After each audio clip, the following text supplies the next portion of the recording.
کہ اے اہل کتاب تم ربانی ہو جاؤ، کیونکہ تم کتاب کی تعلیم بھی دیتے ہو اور کیونکہ پڑھتے پڑھاتے رہتے ہو، اور اس کو یہ بھی نہیں کہنا چاہیے کہ تم فرشتوں اور پیغمبروں کو معبود بنا لو۔ بھلا جب تم مسلمان ہو چکے تو کیا وہ تمہیں کافر ہونے کو کہے گا؟ اور جب اللہ نے پیغمبروں سے عہد لیا کہ جب میں تم کو کتاب اور دانائی عطا کروں پھر تمہارے پاس کوئی پیغمبر آئے جو تمہاری کتاب کی تصدیق کرے تو تمہیں ضرور اس پر ایمان لانا ہوگا اور ضرور اس کی مدد کرنی ہوگی۔ اور عہد لینے کے بعد پوچھا کہ بھلا تم نے اقرار کیا اور اس اقرار پر میرا ذمہ لیا، یعنی مجھے ضامن ٹھہرایا؟ انہوں نے کہا ہاں ہم نے اقرار کیا۔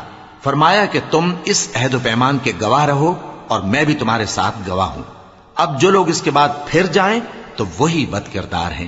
پھر کیا یہ کافر اللہ کے دین کے سوا کسی اور دین کے طالب ہیں؟